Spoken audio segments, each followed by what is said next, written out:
की गो माता की गो माता की बोलो भारत माता की वंदे वंदे बोलो भारत माता के सनातन हिंदू धर्म के सनातन हिंदू धर्म के जय श्री राम। आज हम यहाँ दांडेली विश्व हिंदू परिषद के सभी पदाधिकारी और हिंदू संगठन के सभी लोग इस प्रतिभटना में अपना हिस्सा लिए हैं, क्योंकि जो कर्नाटक सरकार है, कांग्रेस सरकार है, और जो गो संरक्षण कायदा कानून है ना, उसमें तिद्दुपड़ी ला रहा है। जब हमारे को ये माध्यम मूलक पता चला तो आज हम लोग दांडेली और ऑल कर्नाटक में इसके विरुद्ध एक बृहद प्रतिभटना का आयोजन किया है। इसी विषय में हमने आज तहसीलदार के इससे कर्नाटक राज्यपाल को एक मनवी लेटर देने के लिए आए हैं। ये जो कर्नाटक का जो गो संरक्षण का कानून है, इसमें कोई बदलाव कर्नाटक सरकार ना करे, क्योंकि अगर ये बदलाव हो गया तो आगे चल के गौ माता जो हम हिंदू धर्म वाले पूज करते हैं उसको आगे जाके तकलीफ होगा। इसलिए हम लोग आज दांडेली के सभी हिंदू संगठन और सभी हिंदू समाज के वती से आज दांडेली के तहसीलदार के इससे कर्नाटक राज्यपाल को एक मनवी देने के लिए यहाँ पे आए हैं। जय श्री राम। ಜೈ ಶ್ರೀರಾಮ್. ಇವತ್ತು ನಾವೆಲ್ಲ ಎಸ್ತಿರೋ ಉದ್ದೇಶ ಏನಂತಂದ್ರೆ ಗೋರಕ್ಷಣಾ ಕಾಯ್ದೆನ ತಿದ್ದುಪಡಿ ಮಾಡಲು ಹೊರಟಂತಹ ಕಾಂಗ್ರೆಸ್ ಸರ್ಕಾರಕ್ಕೆ ಒಂದು ಎಚ್ಚರಿಕೆ ಕೊಡುವ ಮೂಲಕ ಒಂದು ಪ್ರತಿಭಟನಾ ಪತ್ರವನ್ನು ತಹಶೀಲ್ದಾರ್ ಮೂಲಕ ರಾಜ್ಯಪಾಲರಿಗೆ ಕೊಡ್ತಾ ಇದ್ದೀವಿ. ಹಿಂದೆ ನಮ್ಮ ಬಿಜೆಪಿ ಸರ್ಕಾರವು ಮಾಡಿದ ಒಂದು ಕಾಯ್ದೆಗಳನ್ನ ಈಗಿನ ಕಾಂಗ್ರೆಸ್ ಸರ್ಕಾರವು ತಿದ್ದುಪಡಿ ಮಾಡಲು ಹೊರಟಿದೆ. ಇದಕ್ಕೆ ನಾವು ವಿರೋಧವಾಗಿ ಕರ್ನಾಟಕದ ಎಲ್ಲ ಹಿಂದೂ ಸಂಘಟನೆಗಳು ಹಾಗೂ ನಮ್ಮ ಹಿಂದೂ ಬಾಂಧವರೆಲ್ಲ ಸೇರಿ ಒಂದು ಪ್ರತಿಭಟನೆಯನ್ನ ಜಾರಿಗೊಳಿಸ್ತಾ ಇದ್ದೀವಿ. ತಕ್ಷಣವೇ ಕಾಂಗ್ರೆಸ್ ಸರ್ಕಾರವು ಈ ತಿದ್ದುಪಡಿ ಕಾರ್ಯಕ್ರಮವನ್ನ ನಿಲ್ಲಿಸಬೇಕು. ಯಾವುದೇ ಕಾರಣಕ್ಕೆ ಇದನ್ನ ಮುಂದುವರಿಲಿಕ್ಕೆ ಬಿಡಬಾರ್ದು. ಒಂದು ವೇಳೆ ಇದು ಮುಂದುವರೆದಲ್ಲಿ ಮುಂದೆ ದೊಡ್ಡ ಪ್ರತಿಭಟನೆ ಆಗ್ತಾ ಇದೆ. ಅದಕ್ಕೆ ಒಂದು ಚೇತಾವಣಿ ಕೊಡುವಂತ ಮೂಲಕ ಇವತ್ತು ನಾವು ತಹಶೀಲ್ದಾರ್ ಮೂಲಕ ರಾಜ್ಯಪಾಲರಿಗೆ ಒಂದು ಪ್ರತಿಭಟನಾ ಒಂದು ಮನವಿ ಪತ್ರವನ್ನ ಕೊಡ್ತಾ ಇದ್ದೀವಿ. ಇದಕ್ಕೆ ಎಲ್ಲ ಸಂಘಟನೆಗಳು ಕೈ ಜೋಡಿಸ್ತಾ ಇದ್ದೇವೆ. ಜೈ ಶ್ರೀರಾಮ್. वंदे वंदे गो माता की बोलो भारत माता के सनातन हिंदू धर्म के सनातन हिंदू धर्म के ವಿಶ್ವ ಹಿಂದೂ ಪರಿಷತ್ ದಾಂಡೇಲಿ ಪ್ರಖಂಡ, ಶಿರ್ಸಿ ಜಿಲ್ಲೆ ದಾಂಡೇಲಿ ಪ್ರಖಂಡ ರಿಗೆ ಮಾನ್ಯ ರಾಜ್ಯಪಾಲರು, ಕರ್ನಾಟಕ ಸರ್ಕಾರ.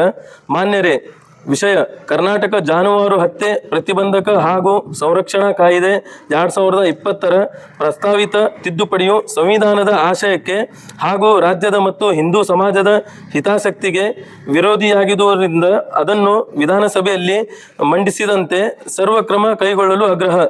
ಕರ್ನಾಟಕ ಸರ್ಕಾರ ತನ್ನ ಕ್ಯಾಬಿನೆಟ್ ಸಭೆಯಲ್ಲಿ ಕರ್ನಾಟಕ ಜಾನುವಾರು ಹತ್ಯೆ ಪ್ರತಿಬಂಧಕ ಹಾಗೂ ಸಂರಕ್ಷಣಾ ಕಾಯ್ದೆ 2020 ಸೆಕ್ಷನ್ 8/4 ಕ್ಕೆ ತಿದ್ದುಪಡಿಯನ್ನು ಮಾಡುವ ಬಗ್ಗೆ ನಿರ್ಣಯ ತೆಗೆದುಕೊಂಡಿದೆ ಎಂದು ಮಾಧ್ಯಮದ ಮೂಲಕ ತಿಳಿದು ಬಂದಿದ್ದು, ಇದನ್ನು ಇವತ್ತು ಸೇರಿದ ಈ ಸಭೆಯು ತೀವ್ರವಾಗಿ ವಿರೋಧಿಸುತ್ತಿದ್ದು, ಅದನ್ನು ತಕ್ಷಣ ಕೈಬಿಡಬೇಕೆಂದು ಸಂಬಂಧಪಟ್ಟವರಿಗೆಲ್ಲರಿಗೂ ತಾವು ತಿಳಿಸಬೇಕೆಂದು ಹಾಗೂ ಸದರಿ ತಿದ್ದುಪಡಿಯನ್ನು ವಿಧಾನಸಭೆಯಲ್ಲಿ ಮಂಡಿಸಿದಂತೆ ಕ್ರಮ ಕೈಗೊಳ್ಳಬೇಕಾಗಿ ಆಗ್ರಹಿಸುತ್ತಿದ್ದೇವೆ. ರಾಜ್ಯದಲ್ಲಿ ಗೋವುಗಳು ಅತ್ಯಂತ ಹಿಂಸಾತ್ಮಕವಾಗಿ ಒಂದೇ ವಾಹನದಲ್ಲಿ ನಿಗದಿತ ಸಂಖ್ಯೆಗಿಂತ 16 ಪಟ್ಟು ಹೆಚ್ಚು ಜಾನುವಾರುಗಳನ್ನು ಕ್ರೂರವಾಗಿ ಒಂದರ ಮೇಲೊಂದು ಹಾಕಿ ದುಡ್ಡಿನ ಆಸೆಗಾಗಿ ಸಾಗಾಟ ಮಾಡುತ್ತಿರುವುದು ಕಂಡುಬರುತ್ತಿತ್ತು. ಮೇಲ್ಕಾಣಿಸಿದ ಕಾಯ್ದೆಗೆ 2021ರಲ್ಲಿ ಜಾರಿಯಾದ ನಂತರ ಈ ಕ್ರೂರತೆ ಒಂದಷ್ಟು ಕಡಿಮೆ ಆದದ್ದು ಕಂಡುಬಂದಿದೆ. ಆದರೆ ಇನ್ನೂ ಕೂಡ ಕಾಯ್ದೆಯನ್ನು ಪರಿಣಾಮಕಾರಿಯಾಗಿ ಜಾರಿ ಮಾಡಿದ ಕಾರಣ ಹಲವು ಕಡೆ ಹಣದ ಆಸೆಗಾಗಿ ವಾಹನದ ಮಾಲಕರು ಕ್ರೂರವಾಗಿ ಜಾನುವಾರುಗಳನ್ನು ಸಾಗಿಸುವುದು ಕಂಡುಬಂದಿದೆ. ಇದನ್ನು ನಿಯಂತ್ರಿಸಬೇಕಾದರೆ ಸದರಿ ಕಾಯ್ದೆ ಬಿಗಿಯಾದ ರೀತಿಯಲ್ಲಿ ಜಾರಿಗೆಗೊಳಿಸಬೇಕಾದ ಆದರೆ ಇದಕ್ಕೆ ವಿರುದ್ಧ ಕಟುಕರಿಗೆ ಹಾಗೂ ಅಕ್ರಮ ಗೋಕಳ್ಳರಿಗೆ ಸಲುವಾಗಿ ಸಾಗಾಟ ಮಾಡಲು ಅನುಕೂಲವಾಗದಂತೆ ವಶಪಡಿಸಿದ ವಾಹನ ತಾತ್ಕಾಲಿಕ ಹಸ್ತಾಂತರಕ್ಕೆ ಬ್ಯಾಂಕ್ ಗ್ಯಾರಂಟಿ ಕೊಡುವುದನ್ನು ಕೈಬಿಡುವ ಬಗ್ಗೆ ಕಾಯ್ದೆಯನ್ನು ತಿದ್ದುಪಡಿ ಮಾಡಿದಂತೆ ಕ್ರಮ ಕೈಗೊಂಡು ರಾಜ್ಯದಲ್ಲಿ ಕಾನೂನು ರೀತಿಯಲ್ಲಿ ಮಾತ್ರ ಜಾನುವಾರುಗಳನ್ನು ಸಾಗಾಟ ಮಾಡುವಂತೆ ಕಾನೂನು ಜಾಗೃತಿ ಮಾಡಬೇಕು. ಈ ಕಾಯ್ದೆ ಕೇವಲ ಜಾನುವಾರು ವಧೆ ನಿಷೇಧಿಸುವ ಉದ್ದೇಶ ಮಾತ್ರವಲ್ಲದೆ ಸಂರಕ್ಷಣಾ ಕಾಯ್ದೆಯೂ ಆಗಿರುತ್ತದೆ. ಅಂದರೆ ಮುಖ್ಯವಾಗಿ ಸಾಗಾಟದ ಸಮಯದಲ್ಲಿ ಜಾನುವಾರುಗಳಿಗೆ ವಾಹನದ ಮಾಲಕರು ಮಾಡುವ ಕ್ರೂರ ಸಾಗಾಟ ನಿಲ್ಲಿಸಿ ಸಾಗಾಟದಲ್ಲಿ ಜಾನುವಾರುಗಳಿಗೆ ಆಗಬಹುದಾದಂಥ ಹಿಂಸೆ, ಗಾಯಗಳಿಂದ ಸಂರಕ್ಷಣೆ ಮಾಡುವ ಉದ್ದೇಶವನ್ನು ಹೊಂದಿದ್ದು, ಅದಕ್ಕಾಗಿ ಜಾನುವಾರು ಸಾಗಾಟ ನಿಯಮಾವಳಿಗಳನ್ನು ವಾಹನ ಮಾಲಕರೇ ಪರಿಣಾಮಕಾರಿಯಾಗಿ ಜಾರಿಗೊಳಿಸಲು ಮನೋಭಾವ ಸೃಷ್ಟಿಯಾಗಲು ಬಿಗಿಯಾದಂಥ ಕಾನೂನು ರಚಿಸಲಾಗಿತ್ತು. ಈಗ ಕಾನೂನು ದುರ್ಬಲಗೊಳಿಸುವ ಮೂಲಕ ವಾಹನ ಸಾಗಾಟಗಾರರಿಗೆ, ಗೋ ಹಂತಕರಿಗೆ ನೀವು ಹೇಗೆ ಬೇಕಾದರೂ ಸಾಗಾಟ ಮಾಡಬಹುದು, ನಾವು ನಿಮ್ಮ ಜೊತೆಗಿದ್ದೇವೆ ಎಂದು ಕಾಂಗ್ರೆಸ್ ಸರ್ಕಾರವು ಅವರಿಗೆ ನಿರ್ಭಯವನ್ನು ಕೊಟ್ಟಂತಾಗಿದೆ. ತನ್ಮೂಲಕ ಗೋವುಗಳಿಗೆ ಹಿಂಸೆ ಹಾಗೂ ಅವುಗಳ ಹತ್ಯೆ ಇನ್ನು ಮುಂದೆ ಹೆಚ್ಚಾಗಲಿದೆ. ಇದು ಹಿಂದೂಗಳಿಗೆ ಪೂಜ್ಯನೀಯವಾಗಿರುವಂತಕ್ಕಂತಹ ಗೋವುಗಳಿಗೆ ನೋವು, ಹಿಂಸೆ ಮಾಡಲು ಕಾಂಗ್ರೆಸ್ ಸರ್ಕಾರ ಅನುಕೂಲ ಮಾಡಿಕೊಟ್ಟಂತಾಗಿದ್ದು, ಇದರಿಂದಾಗಿ ಹಿಂದೂಗಳು ಆಕ್ರೋಶ ಹೆಚ್ಚಾಗಿ ರಾಜ್ಯದಲ್ಲಿ ಅಶಾಂತಿ, ಅರಾಜಕತೆಗೆ ಕಾರಣವಾಗಬಹುದು. ಗೋಕಳ್ಳ ಸಾಗಾಟಗಾರರಿಗೆ ಈ ತಿದ್ದುಪಡಿಯಿಂದ ನಿರ್ಭಯತ್ವ ಕೊಟ್ಟಂತಾಗಿರುವುದು ಸಂವಿಧಾನ ವಿರೋಧಿಯಾಗಿದೆ.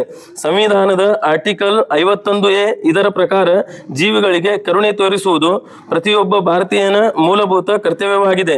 ಇದು ಕರ್ನಾಟಕ ಸರ್ಕಾರಕ್ಕೂ ಅನ್ವಯವಾಗುತ್ತದೆ. ಸದರಿ ತಿದ್ದುಪಡಿ ಸಂವಿಧಾನದ ಈ ಆಶಯಕ್ಕೆ ವಿರುದ್ಧವಾಗಿದೆ. ಇದು ಜೀವಿಗಳಿಗೆ ನಿಷ್ಕರುಣೆ ತೋರಿಸುವ ತಿದ್ದುಪಡಿಯಾಗಿದೆ. ಆದ್ದರಿಂದ ಸಂವಿಧಾನ ವಿರೋಧಿಯಾಗಿದೆ. ಅದರಿಂದ ಸಂವಿಧಾನದ ರಕ್ಷಣೆಗಾಗಿ ತಮ್ಮ ಘನ ಹುದ್ದೆಯನ್ನು ಯೋಚಿತವಾಗಿ ಬಳಸಿ ಈ ತಿದ್ದುಪಡಿಯನ್ನು ವಿಧಾನಸಭೆಯಲ್ಲಿ ಮಂಡಿಸದಂತೆ ಕ್ರಮ ಕೈಗೊಳ್ಳಬೇಕು. ಮಾನ್ಯ ಘನತೆವೆತ್ತ ರಾಜ್ಯಪಾಲರು, ಕರ್ನಾಟಕ ಸರ್ಕಾರ. ಶ್ರೀನಾಥ್ ಪಾಸಲ್ಕರ್, ವಿಶ್ವ ಹಿಂದೂ ಪರಿಷತ್ ದಾಂಡೇಲಿ. ಕಾರ್ಯದರ್ಶಿ, ವಿಶ್ವ ಹಿಂದೂ ಪರಿಷತ್ ದಾಂಡೇಲಿ, ಪ್ರಶಾಂತ್ ಕುಲಕರ್ಣಿ. भारत माता की जय, भारत माता की जय, गो माता की जय, गो माता